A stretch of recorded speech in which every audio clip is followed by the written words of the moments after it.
దేవునితో 40 రోజులు. తనను తాను హెచ్చించుకొనువాడు తగ్గించబడును, తనను తాను తగ్గించుకొనువాడు హెచ్చించబడును. ప్రియ సహోదరి సహోదరులారా, మీరు చేయుచున్న పాపకార్యముల నుండి వైదొలగి మీ హృదయములను ఆత్మలను నూతనీకరించుకొనుడు. పితా పుత్ర పవిత్రాత్మ నామములో మీకు శుభములు కలుగునుగాక. ఫిబ్రవరి 27వ తేదీ 2024 సంవత్సరం. తపస్సు కాల 14వ రోజు మంగళవారం.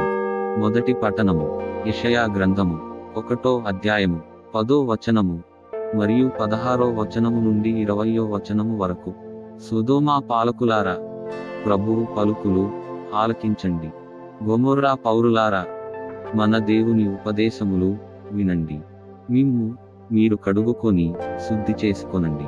మీరు నా ఎదుట దుష్కార్యములు చేయకండి. చెడును విడనాడండి. మంచిని చేయడం నేర్చుకోండి. న్యాయమును నెలకొల్పండి. పీడితులను ఆదుకొనండి. అనాథ శిశువులకు న్యాయము చేయండి. వితంతువుల తరపున నిలబడి సమర్థించండి. ప్రభువు ఇట్లు అనుచున్నారు, రండి, మన వివాదమును పరిష్కరించుకొనెదము. మీ పాపములు ఎర్రని సింధూరము వలె ఉన్నను, మంచువలె తెల్లగా చేసెదను. ఎర్రని కెంపువలె ఉన్నను, తెల్లని ఉన్నివలే చేసెదను. మీరు నాకు మనస్ఫూర్తిగా విధేయులైనచో, భువియందు లభ్యమయ్యే పదార్థములలోకెల్లా మేలైనవి మీరు భుజించుదురు. కాని నన్ను తిరస్కరించి నా మీద తిరుగబడినచో, మీరు కత్తికి బలి అయిపోయెదరు. ఇది మీ ప్రభువైన యెహోవా పలుకు. ఇది ప్రభువు వాక్కు. ప్రత్యుత్తర గీతము. కీర్తనల గ్రంథము 50వ అధ్యాయము 8 నుండి 9, 16 నుండి 17, 21, 23 వచనములు. అందరూ నీతిమార్గమున నడచు వారికి నేను రక్షణమునొసగెదను. మీరు అర్పించు బలుల మీద నేను తప్పులెన్నుటలేదు. మీరు నిరంతరము నాకు దహన బలులు అర్పించుచునే ఉన్నారు. అయినా మీ కొట్టముల నుండి ఎద్దులు గాని, మీ మందల నుండి మేకపోతులు గాని నాకు అక్కరలేదు. అందరూ నీతిమార్గమున నడచు వారికి నేను రక్షణమునొసగెదను. మీరు నా ఆజ్ఞలను వల్లె వేయడం ఎందుకు? నా నిబంధనములను గూర్చి చర్చించుట ఎందుకు? మీరు నా శిక్షణమును అనాదరము చేసి నా కట్టడలను పెడచెవిని పెట్టుచున్నారు కదా. అందరూ నీతిమార్గమున నడచు వారికి నేను రక్షణమునొసగెదను. మీరు ఇటువంటి కార్యములు చేసినను నేను మౌనముగా ఉన్నాను. కనుక మీరు నేనును మీ వంటివాడనే అని ఎంచుచున్నారు. కానీ మీ ముందర వీటన్నింటినీ ఉంచి మిమ్ము గద్దించెదను. కృతజ్ఞతాస్తుతి అర్పణ బలి అర్పించువాడు నన్ను గౌరవించుచున్నాడు. నీతి మార్గమున నడచువానిని నేను రక్షించెదను. అందరూ నీతిమార్గమున నడచు వారికి నేను రక్షణమునొసగెదను. సువిశేష పఠనము. అపోస్తలుడైన పునీత మత్తయి గారు వ్రాసిన పవిత్ర సువిశేషములోని భాగము. ప్రభువా, మీకు మహిమ కలుగును గాక. 23వ అధ్యాయము 1వ వచనము నుండి 12వ వచనము వరకు. క్రీస్తు యేసు జనసమూహములతోనూ తన శిష్యులతోనూ ఇట్లనెను. ధర్మశాస్త్ర బోధకులును పరిసయ్యులును మోషే ధర్మాసనముపై కూర్చొని ఉన్నారు. కాబట్టి వారి క్రియలనుగాక వారి ఉపదేశములను అనుసరించి పాటింపుడు. ఏలైనా వారు బోధించున్నది వారే ఆచరించరు.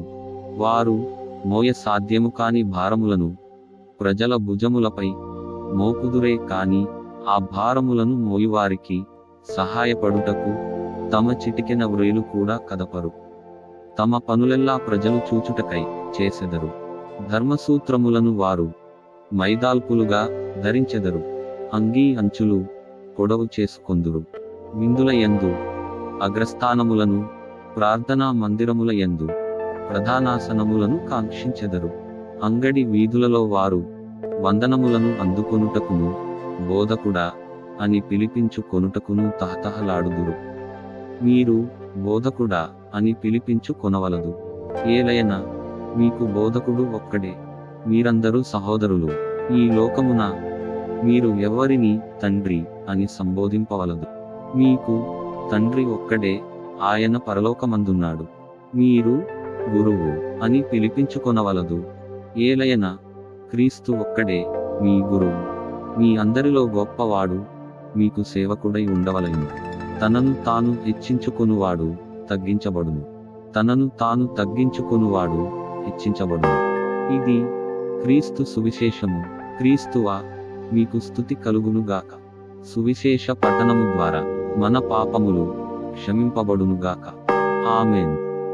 ప్రార్థించుదము. నిత్య గురువులైన క్రీస్తువా, తగ్గింపును అలవరచుకొని పాపకార్యముల నుండి వైదొలగి పవిత్రమైన ఈ 40 రోజులు మీ యందు పరిపూర్ణత పొందుటకు, మీ నీతి మార్గములో జీవించుటకు సహాయము చేయండి.